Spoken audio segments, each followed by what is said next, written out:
प्रशासन की कार्रवाई रोहिंग्याओं और घुसपैठियों पर बीते कुछ दिनों से जारी थी। रोहिंग्याओं को चिन्हित कर उनका बिजली पानी काटा जा रहा था, लेकिन एलजी के आदेश पर हो रही ये कार्रवाई उमर सरकार को नागवार गुजरी।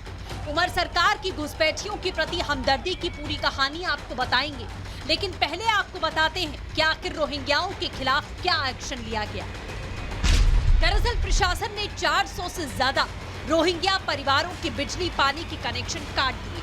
जम्मू में रोहिंग्याओं की पहचान की जा रही है। रोहिंग्या जम्मू के दूर दराज की पहाड़ी जिलों तक पहुंचने में कामयाब हो चुके हैं। रोहिंग्याओं को किराए के मकान देने वालों पर भी कार्रवाई की जा रही है। पुलिस को बिना सूचित किए रोहिंग्याओं को किराए पर घर देने वालों पर एक्शन लिया जा रहा है। दरअसल अवैध रूप से बसे ये लोग सुरक्षा के लिए बड़ा खतरा बन चुके हैं, लेकिन सूबे के मुखिया उमर अब्दुल्ला रोहिंग्याओं के हमदर्द बन बैठे हैं। ऐसा हम इसलिए कह रहे हैं क्योंकि रोहिंग्याओं पर प्रशासन के एक्शन से उमर सरकार को न जाने क्यों मिर्ची लग गई। उमर सरकार ने प्रशासन के फैसले को पलटते हुए रोहिंग्याओं के लिए जल आपूर्ति बहाल करने का आदेश दे दिया। रोहिंग्याओं को जल आपूर्ति बहाल करेगी अब उमर सरकार। इस पे एक अनह्यूमैनिटेरियन ग्राउंड सोच रही है, क्या फैसला लेती है। रोहिंग्याज का जो मुल्क से बाहर के लोग यहाँ बसे हुए हैं उन पे क्या फैसला लेगी सरकार, गवर्नमेंट ऑफ इंडिया। लीगली तौर पे क्या एक्शन लेंगे हम रोहिंग्याज के को लेके वो अलग बात है, लेकिन जहाँ तक पानी का ताल्लुक है, पानी तो अनह्यूमैनिटेरियन ग्राउंड हम किसी का काट नहीं सकते। हर आदमी को हमने पानी देना है। हमने तो इंसानों हिमानों दरिंदों परिंदों चरिंदों सबको पानी देने की कोशिश करना है। रोहिंग्याओं का हुक्का पानी बंद करने का फैसला उमर सरकार ने पलट दिया तो बीजेपी ने कई सवाल खड़े कर दिए। रोहिंग्यास के प्रति बिल्कुल भी टॉलरेंस नहीं होनी चाहिए। जो यहाँ पर आकर के हमारी एकता, अखंडता और सुरक्षा व्यवस्था से कहीं ना कहीं खिलवाड़ है और इसकी पूरी जांच की जानी चाहिए। आतंक की जड़ को उखाड़ फेंकने के लिए उनके मददगारों पर एक्शन जरूरी है। इसी कवायद में जम्मू कश्मीर में अवैध रूप से बसे रोहिंग्याओं पर कार्रवाई की जा रही है, लेकिन उमर सरकार उनको पालने पोसने में जुटी है। क्या इसकी वजह वोट बैंक है? चंद वोटों की लालच में क्या देश की सुरक्षा से खिलवाड़ करना सही है? 40,000 रोहिंग्या मुसलमान बिना किसी दस्तावेज के शरणार्थी के रूप में रह रहे हैं। दावा है कि उनमें लगभग 10,000 जम्मू और कश्मीर में रहते हैं, जबकि बाकी दिल्ली, हरियाणा, राजस्थान में फैले हैं। कई अपराधों में रोहिंग्याओं का नाम आता है। घुसपैठियों पर कार्रवाई होनी चाहिए, न कि उन्हें संसाधनों पर हक दे देना चाहिए। जम्मू कश्मीर में सुरक्षा को लेकर सख्ती बरती जा रही है, तो उमर सरकार साथ देने के बजाय रोहिंग्याओं की हितैषी बनी घूम रही है। Bureau report, Republic Bharat. अब सवाल बार बार यही खड़े हो रहे हैं कि आखिर रोहिंग्याओं से इतनी हमदर्दी क्यों है विपक्ष को। हालांकि केंद्र की सरकार लगातार इस तैयारी में है कि कैसे घुसपैठियों पर लगाम लगाई जाए। चलिए बात अब करेंगे योगी सरकार के सख्त एक्शन को लेकर।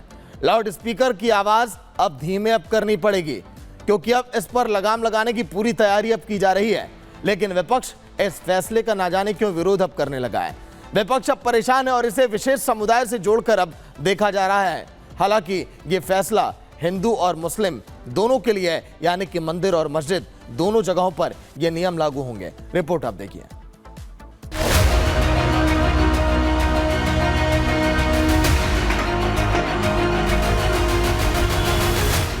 यूपी के मुखिया योगी आदित्यनाथ के एक आदेश से पूरे यूपी में खलबली मची है। योगी राज में शोर शराबा बंद करना होगा।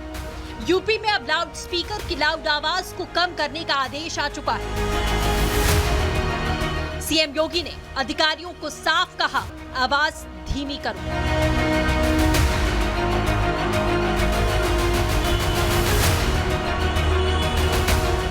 यूपी पुलिस शहर दर शहर छान रही है, पता लगा रही है कि कहां लाउड स्पीकर लाउड बज रहे हैं और फिर हो रहा है एक्शन।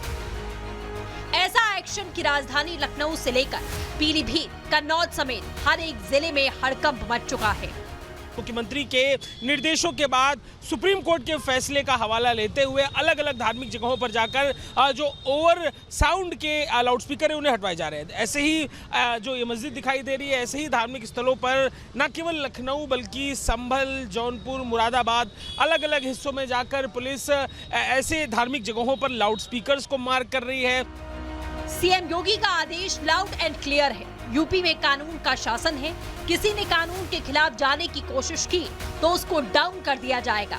लेकिन विपक्ष तो विपक्ष है, उसे हर मुद्दे पर विरोध का राग अलापना ही है। तो बीजेपी ने पलटवार कर आईना भी दिखा दिया है।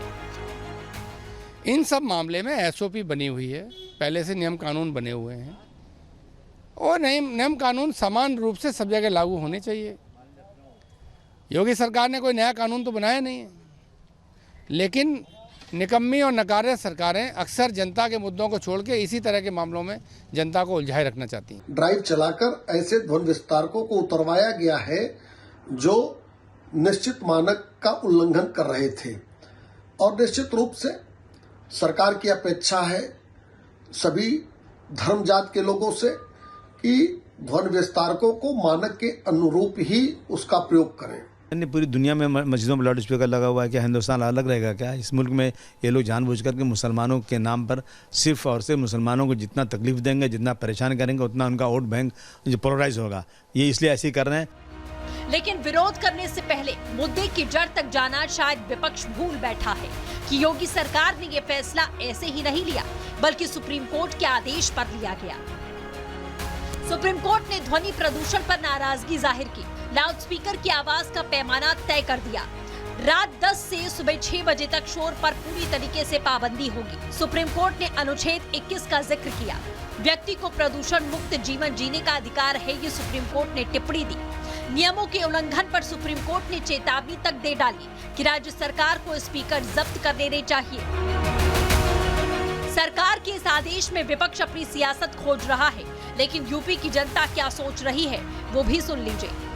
दिक्कत तो बहुत है, छोटे छोटे बच्चे और सब पढ़ाई कर रहे हैं। पहली चीज़ तो ये साउंड पोल्यूशन अलग हो रहा है और बच्चों की पढ़ाई में डिस्टर्बेंस हो रहा है। कई चीज़ों में है, रोड पे चल रहे हैं आदमी, आप पीछे से कोई हॉर्न दे रहा है, कुछ हो रहा समझ में नहीं आ रहा, तेज चल रहा है। नहीं है, सही है, दोनों जगह से सही है और ये होना चाहिए। दिक्कत एक समय बजे तो समझ में आता है, हर 3 घंटे बजना ऐसा नहीं होता ना। योगी सरकार अपने प्रण पर कायम है। सरकार किसी को रियायत देने की मूड में नहीं है, चाहे वो मंदिर हो या मस्जिद। आवाज तो निजी रखनी पड़ेगी और इसका सख्ती से पालन कराने की जिम्मेदारी शासन और प्रशासन की है, क्योंकि किसी कोताही की जगह उत्तर प्रदेश में हरगिज नहीं है। Bureau report, Republic Bharat. तो चलिए अब आपको तस्वीर दिखाएंगे उत्तराखंड के बागेश्वर जिले के भनार गांव की, जहां पर एक भालू 2 शावकों के साथ गांव में घुस